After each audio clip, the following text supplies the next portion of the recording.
एक बार किसी स्थान पर गौतम बुद्ध का आश्रम था, जहाँ पर गौतम बुद्ध और उनके साथ उनके शिष्य भी रहा करते थे। उनके सभी शिष्य अच्छे थे, लेकिन उनमें से एक शिष्य था जो बहुत ही ज्यादा बातूनी था। वो हमेशा कुछ ना कुछ बोलता ही रहता था और सबको नीचा दिखाने की कोशिश करता था। वो हमेशा खुद को ऊपर रखने की कोशिश करता और सबको बोलता कि उसने सबसे बड़ा त्याग किया है। असल में बात ये थी कि वो एक बड़े घराने का लड़का था। वो कहता था कि अगर मैं चाहूँ तो मैं ऐशो आराम की ज़िंदगी भी जी सकता हूँ, लेकिन मैंने अपनी ऐशो आराम की ज़िंदगी छोड़कर मैं गुरुजी के पास आया हूँ, इसलिए मेरा त्याग सबसे बड़ा है और मैं सबसे उत्तम हूँ। वो जहाँ पर भी भिक्षा लेने जाता था वहाँ से कुछ ना कुछ बात लेके आता था और फिर आश्रम में सबको बताता था। उसकी इस हरकत से सभी लोग बहुत ही ज़्यादा परेशान थे।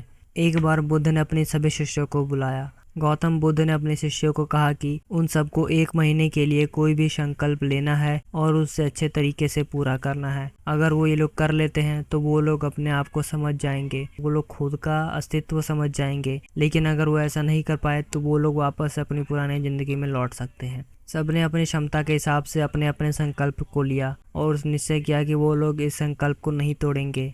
वो शिष्य जो सबसे ज्यादा बोलता था, जो सबसे ज्यादा बातूनी था, वो गौतम बुद्ध के पास आया। उसने कहा कि गुरुजी, मुझे अब रास्ता दिखाइए कि मैं कौन सा संकल्प लूं, क्योंकि मुझे समझ में नहीं आ रहा है कि मैं कौन सा संकल्प लूं जो मेरे लिए अच्छा होगा, इसलिए आप ही मेरा मार्गदर्शन कीजिए। गौतम बुद्ध ने कहा कि तुम अपनी क्षमता के हिसाब से कोई भी संकल्प ले सकते हो, पर शिष्य गुरुजी से ये संकल्प लेना चाहता था। गौतम बुद्ध ने उसे कहा कि क्या तुम वो संकल्प पूरा कर पाओगे? शिष्य ने प्रसन्नता पूर्वक हामी भरते हुए कहा कि जी गुरुजी, मैं उस संकल्प को अवश्य पूरा करूंगा। तब गुरुजी ने अपने शिष्य को कहा कि तुम ये संकल्प लो कि तुम 1 महीने तक बिल्कुल चुप रहोगे और कुछ भी नहीं बोलोगे। शिष्य को यह संकल्प बहुत ही ज्यादा आसान लगा। उसने गुरुजी से कहा कि गुरुजी, ये तो बहुत ही आसान संकल्प है और मैं इसे 1 महीने तक अवश्य पूरा कर लूंगा, इसलिए आप मुझे आशीर्वाद दीजिए। गौतम बुद्ध की आज्ञा से अगले दिन से सभी शिष्यों का संकल्प शुरू हुआ। सबने अपने अपने संकल्प को पूरा करने का पूरा प्रयत्न किया। वो शिष्य जो बहुत ही ज्यादा बोलता था, वो एक दिन तक चुप रहा। उसे बोलने का मन कर रहा था, पर उसने अपने संकल्प को पूरा करने के लिए बोलना बिल्कुल भी उचित नहीं समझा। वो चुप रहा। 1 दिन, 2 दिन, 3 दिन, ऐसे करते करते कुछ दिन बीत गए और अभी भी उसके अंदर सवाल चल रहे थे, लेकिन वो बाहर कुछ भी नहीं बोल रहा था। ऐसा करते करते 10 दिन बीत गए। अब वो बाहर से तो कुछ नहीं बोल रहा था, लेकिन उसके अंदर काफी ज्यादा शोर था, उसके अंदर काफी सारे सवाल थे। वो दूसरों से बात करना चाहता था। वो अब बाकी शिष्यों को देखकर अपने विचार उनके सामने रखना चाहता था। वो शिष्यों को बताना चाहता था कि किसी विषय में उसकी क्या राय है और वो क्या सोचता है, लेकिन उसके संकल्प की वजह से वो बोल नहीं पा रहा था, जिससे उसकी सारी आवाजें उसके अंदर ही दबी रहती थी। बाहर से जितना वो शांत था, अंदर से उसके अंदर उतना ही ज्यादा शोर था। ऐसे करते करते 15 दिन बीत गए और अब उसके लिए उस संकल्प को पूरा करना कठिन होता जा रहा था, लेकिन फिर भी उसने गुरु की आज्ञा से उस संकल्प को जारी रखा। एक दिन वो गौतम बुद्ध के पास गया।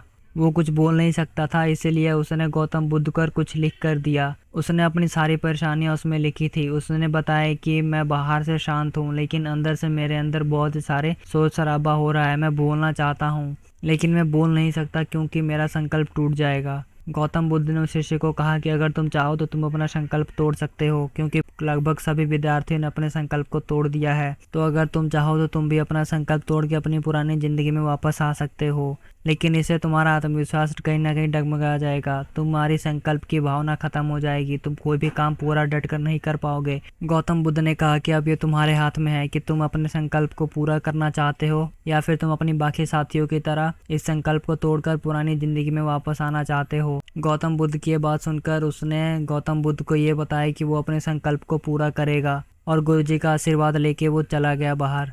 1-2 दिन बाद उसने आश्रम छोड़ दिया और वो जंगलों की ओर चला गया।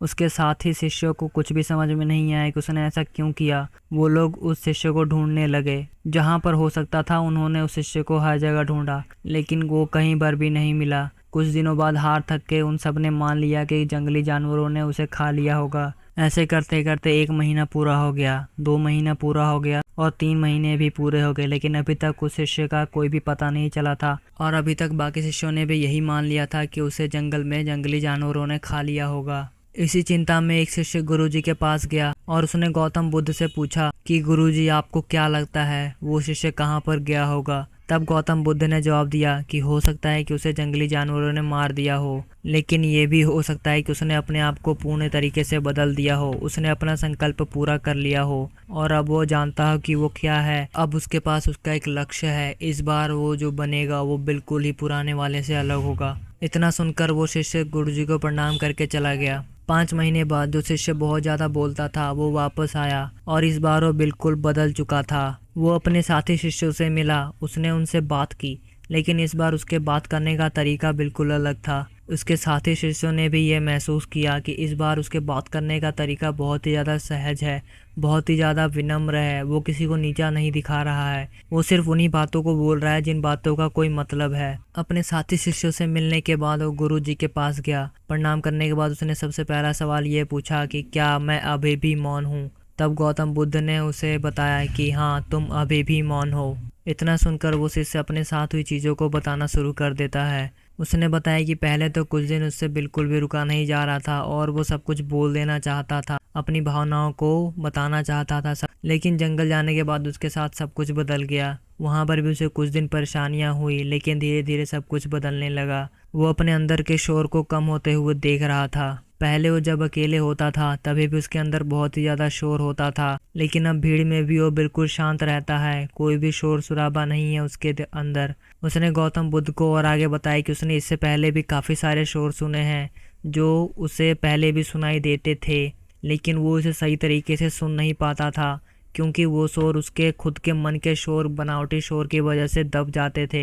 उसने बताया कि शांत होने के बाद उसने सबसे पहला शोर जो सुना, पानी के खलखलाने की शोर, चिड़ियों के शोर, हवाओं के चलने के शोर, जो उसे प्रकृति का एहसास कराते थे और जो उसे शांत रखने में उसकी मदद करते थे। और इस बार उसके शब्द बिल्कुल सहज थे, विनम्र थे। वो उन्हीं बातों को बोल रहा था जो जरूरी थे। उस शिष्य ने बताया कि उसने अपने गुरु भाइयों से माफ़ी भी मांगी है जो वो इससे पहले उनके साथ करता था। गौतम बुद्ध ने अपने शिष्य को समझाते हुए कहा कि आजकल के लोग दूसरों के सुनने से ज़्यादा खुद के सुनाने में यकीन रखते हैं।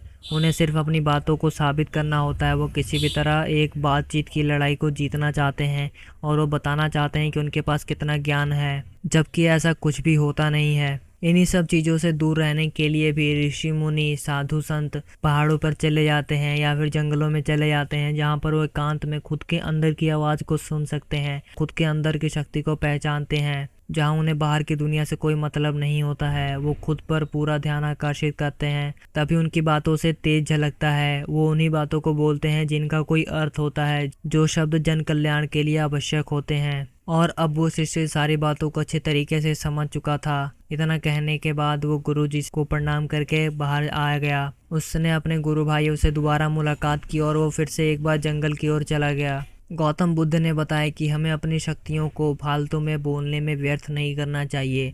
हमें अपनी शक्तियों को वहाँ पर इस्तेमाल करना चाहिए जहाँ पर उसका सच में कोई अर्थ है, जहाँ पर वो जन कल्याण के लिए कोई मदद करता है या फिर कोई हमारा काम ऐसा पूरा करता है जो हम दूसरों की मदद कर सकते हैं। दोस्तों, आपको भी अपनी ताकत का इस्तेमाल दूसरों की भलाई के लिए करना है। फालतू में बोलने का कोई अर्थ रह नहीं जाता है जब तक आप कोई बात बिल्कुल इफेक्टिव ना बोल रहे हों, या जब तक आपकी कोई बात का मतलब ना हो तब तक आप जितना ही बोल लो आपकी बातों का कोई अर्थ होगा नहीं और ना ही कोई आपको सुनना चाहेगा।